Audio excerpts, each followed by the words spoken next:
Hey guys, what's up? Now, as you can see by the title of this video, I'm going to be showing you my Asian horror movie collection. Now, I I don't really remember where a lot of these are from. I know some of them from Japan, some from Thailand, some from Korea, blah blah blah. But I'm just gonna, I'm just gonna put into one big category of Asian horror movies. Now, they're just gonna be horror films. They're not gonna be like action films, obviously, as you can see by the title. And that's pretty much all I have to say. These are ones that I've kept. I've seen a few ones that are pretty crap, but most of the ones I've seen are actually pretty damn good. And also, if there is an American remake, I will let you know if I own it as well. So, first off, is Sick Nurses. This is a pretty fucking gory film, and it's not exactly scary. It didn't actually scare me. It was more of a shock sort of thing, but it was a revenge film, and I love revenge films, and it was very strange, incredibly fucking strange, but I loved it. Every minute of it. It was pretty damn good. If you haven't seen this, then I recommend you pick it up. Although if you are squeamish, then I'd I'd either have a bucket next to you or something like that, or have someone to hug because it is quite cringy at times. But it is very good. And as I said, it's a revenge thing, and it's pretty damn good. Essentially, it's about a woman. Was it? Hold on. Yeah, I think it was essentially a woman gets killed, and like she comes back for the nurses that fucked her up. Basically, it's pretty much what I haven't watched it in a while, so I don't really remember the full story that well. The next one's kind of a horror film, but it is kind of a monster movie at the same time. But I'm counting it as horror. It's monster movie sort of horror thing, and that's The Host. I don't really know what to classify the monster as. It kind of looks like a giant sort of tadpole, I guess. I don't know, but either way, it's actually a pretty damn good film. It's really long. It's 2 hours. Well, it's really long. It's 2 hours, and it's not bad. It's actually surprisingly good, actually. And it's got a really good lot of emotion in it as well as funny moments, as all these sort of films have. So I highly recommend you pick it up if you haven't seen that. The Ghost. This is one of my favourite out of most of my collection. Because I loved the story to this. It was actually a very clever story, and the ending I didn't actually see coming. I didn't see the ending coming. Um, but I'm not going to go any further than that because it is one of those films you need to watch. It's really, really good though, and I need to watch it again sometime. Okay, this one is one that everyone has talked about, and that is Audition.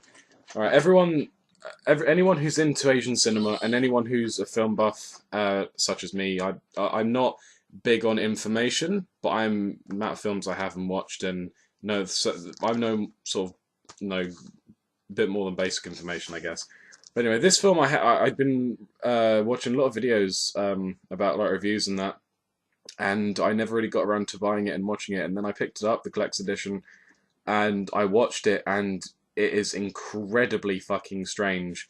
Very, very well made, and it is pretty fucked up as well. But it is a very, very well made film. I will actually have to say that it's one of the times that I agree with pretty much all reviews in saying that it's fucking brilliant. It is very, very good. I will have to watch it again though. That's not. That's not. Okay, here's another one.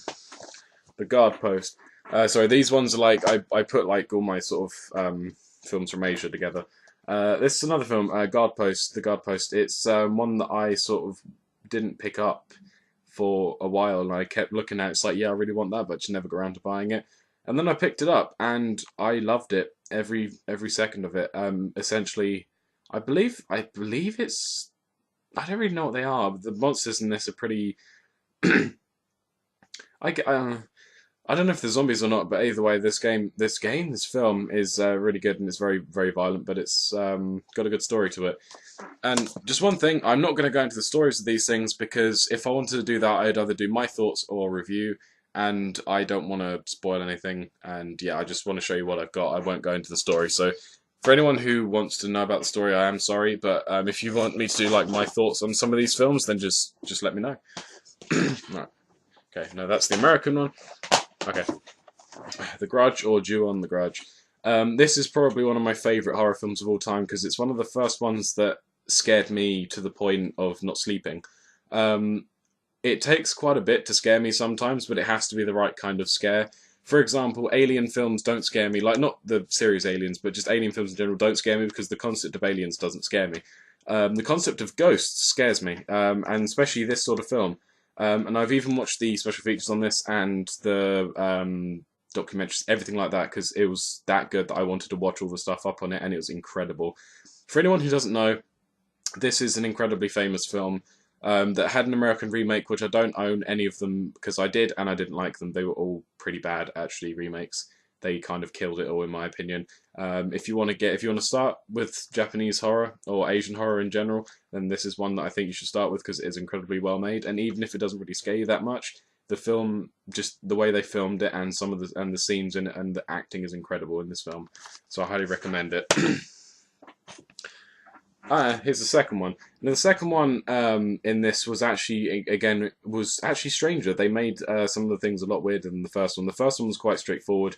Even if it was a little confusing, it was something you could pick up on. With this one, it made things a little bit more confusing in the story, but it still had exactly the same sort of concept. Although, and the scares in this were a lot more creative as well. So the creativeness is back, especially with this one. If you guys want to know a brief synopsis of the story, then essentially it is about a woman. Fuck! Just knocked all my shit over. Hold on. Sorry. Just move that out the way because I keep like crushing my games that are behind me. Hold on. No, that's fine. Sorry about that. Essentially, it's about a woman and her child who was murdered by her husband, and her vengeful spirit continues on in this particular house, and whoever goes into the house gets the curse, and then she will kill. Her name's Kayako. She will kill whoever has gone into the house, basically. And the trademark for this film is actually the noise she makes, which is fucked up. Whatever version of the story you have, the American version, she had her neck broken. In the Japanese version, she got stabbed in the lungs. I think the Japanese version is actually creepier because and more fucked up, to be quite honest. Even though the concept's fucked up anyway. But anyway, I don't want to make this sort of just more about the story and that. So next one, The Ring Zero.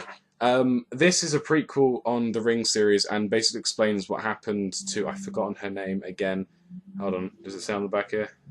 No, shit. I've forgotten who the name of the ghost is, but basically this shows you how the curse started if you know about the Ring, which a lot of people do even if they haven't seen it. I was making sure my drink's still standing up. So yeah, this explains everything that goes on and what happened before, and yeah, I thought it was pretty interesting actually. I really enjoyed the story, and it creeped me out quite a bit. Excuse me, that was gross. Sorry. Sadako, that's it. The story, the way they done the backstory, I thought was incredibly well done, and it was pretty damn creepy as well.